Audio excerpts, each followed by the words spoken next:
کہ آؤ ہمارے ساتھ ملو، جاؤ ہم ناموس رسالت پر پہرا دینے نکلے ہیں، آؤ ہمارے ساتھ شامل ہو جاؤ، ہم تاجدار ختم نبوت کے عقیدے پر پہرا دینے نکلے ہیں۔ خدا کی قسم آج ہمارے ساتھ آئے گا، کل قیامت کے دن ایمانداری سے بتانا، ایمانداری سے بتانا تمہیں پل صراط کون پار کروائے گا۔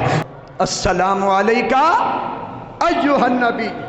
اب میرے دوستو ایک بات ہے، خدا کی قسم یہ صلاۃ و سلام میرے رب کی بارگاہ میں بڑا مقبول ہے، میرے مصطفیٰ کریم کی بارگاہ میں بڑا مقبول ہے۔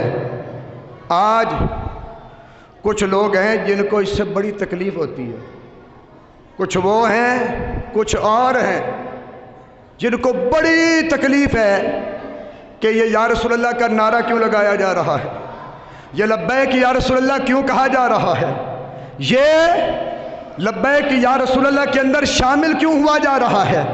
ارے خدا کے بندو آؤ، میں تمہیں بھی دعوت دیتا ہوں کہ اس ضد کو چھوڑ دو۔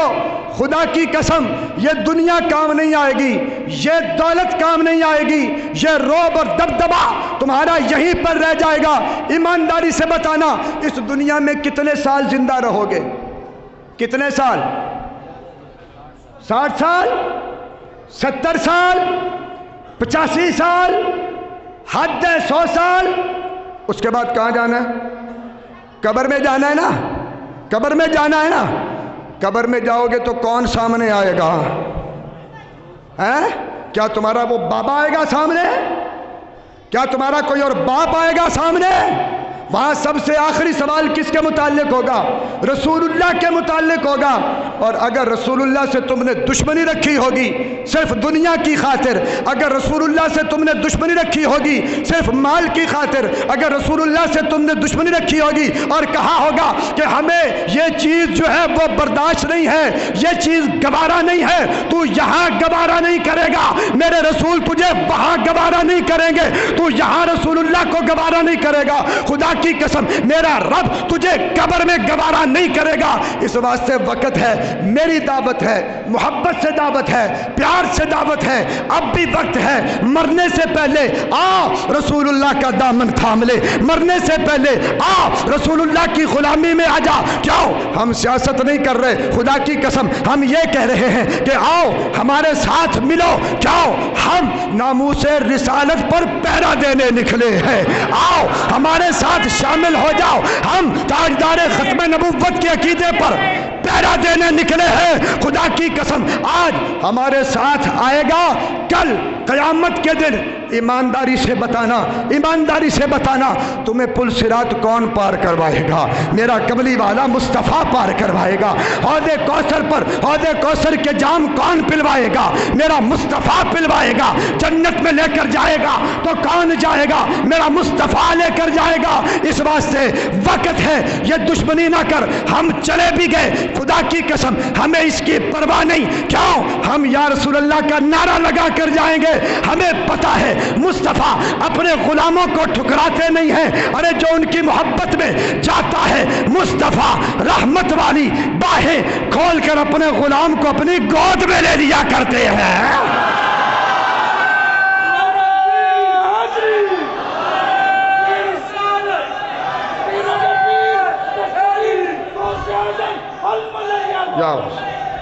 لبیک لبیک۔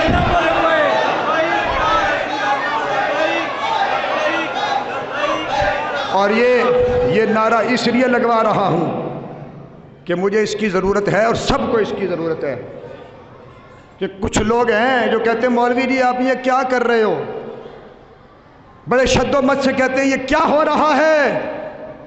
میں نے کہا میاں نہ پہلے ڈرا تھا نہ اب ڈرا ہوں، پہلے بھی یا رسول اللہ کا نعرہ لگا رہا تھا اور اب بھی لگاتا رہوں گا۔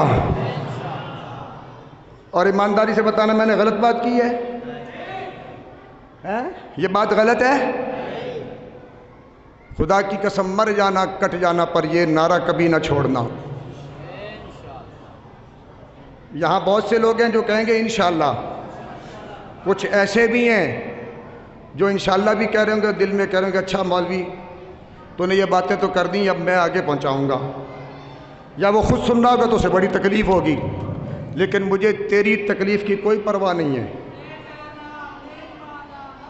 آہا، کیونکہ ہمارا عقیدہ یہی ہے، انہیں جانا انہیں مانا، نہ رکھا غیر سے کام، للہ الحمد کہ میں دنیا سے مسلمان گیا۔ یار قیامت کے دن کم از کم ہم اتنا تو بتانے والے بن جائیں، یہ دنیا سب یہیں رہ جانی، یار کیوں نہیں سوچتے ہو آپ؟ یہ سب یہیں رہ جائے گا، یہ دولت، یہ کارخانے، یہ ڈیوٹیاں، یہ تجارتیں، یہ بنگلے، یہ سب یہ فانی ختم ہونے والے۔ اگر قیامت کے دن اللہ کی بارگاہ میں، اس کے رسول کی بارگاہ میں حاضر ہوئے اور انہوں نے پوچھ لیا کہ تم نے میرے دین کے لیے کیا کیا تھا، تم نے روکا تھا جا کے کہ یہ کام نہ کرنا، تو کیا جواب دے گا تو؟ یا تیرا اس وقت جو بڑا ہوگا وہ کیا جواب دے گا؟ تیرے پاس کوئی جواب ہوگا؟ سوائے شرمندگی کے اور جوتے کے تجھے کچھ نصیب نہیں ہوگا، کیونکہ ہم اللہ کے فضل سے دعوت اسلامی والے ہیں، وہ بھی یہی کہتے ہیں کہ آؤ جی اس ہمارے قافلے میں شامل ہو جاؤ، کیوں؟ تاکہ پکے دیندار بن جاؤ، کیوں جی؟ اور جو یا رسول اللہ کا نعرہ لے کر نکلے وہ بھی یہی کہتے ہیں آؤ ہمارے قافلے میں شامل ہو جاؤ۔ وہ اس انداز سے دین کی خدمت کر رہے ہیں، ہم اس انداز سے دین کی خدمت کر رہے ہیں، تو یہ بری چیز ہے؟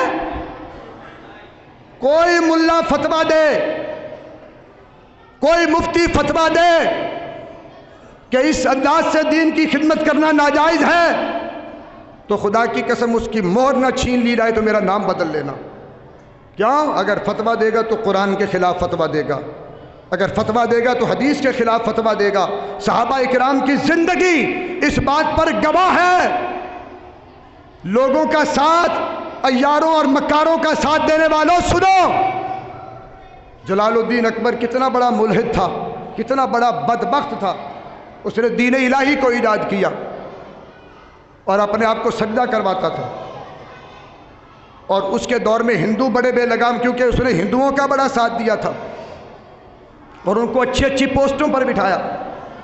اس کے دور میں مسلمانوں نے ایک مسجد بنانا چاہیے، جب مسجد بنانا چاہیے نا تو جو ہندو تھے بے لگام تھے ان کو سپورٹ بڑی تھی اس بدبخت کی، انہوں نے مسلمانوں کا وہ جو سامان تھا نا سارا اٹھایا اور مندر جا کے تعمیر کرنا شروع کر دیا۔ مسلمان ان کے پاس پہنچ گئے، انہوں نے کہا یہ تم کیا کر رہے ہو، یہ مندر تعمیر کر رہے ہو، یہ ہماری مسجد کا سامان جو ہے تم جو ہے چوری کر کے یہاں پہ۔ انہوں نے کہا فیصلہ جو ہے جلال الدین اکبر کے پاس ہوگا۔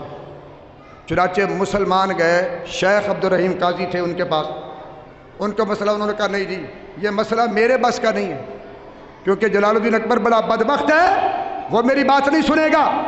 ایسا کرو کہ جو ہمارے سب سے بڑے قاضی ہیں نا اس وقت ملک کے چیف جسٹس قاضی عبد الغنی صاحب، ان کے پاس جاؤ۔ ان کو لیا، اکبر بادشاہ کے پاس گئے، اس کے سامنے مسئلہ پیش ہوا۔ اکبر بادشاہ کہنے لگا جی قاضی صاحب بتاؤ اس کا کیا حکم ہے؟ آپ نے فرمایا کیونکہ جب انہوں نے روکا نا مسلمانوں نے تو ہندوؤں نے حضور کی شان میں گستاخی کی، بے ادبی کی، کہا جی اس کی سزا؟ تو قاضی عبد الغنی صاحب نے کہا کہ جی اس کی سزا ان کی موت ہے، رسول کا جو گستاخ ہے اس کی سزا کیا ہے؟ موت۔ اب ہندو جو تھے نا انہوں نے کہا جی جلال الدین اکبر صاحب آپ تو ہم پر بڑے مہربان ہیں، آپ کیا کریں گے؟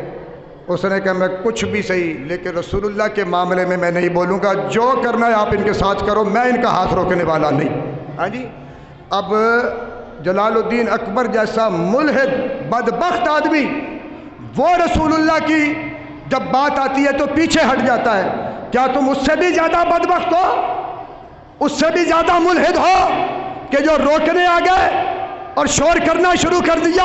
اور خدا کا واسطہ ہے، حضرت مجدد الفسانی فرماتے ہیں کہ اس بدبخت نے جب نیا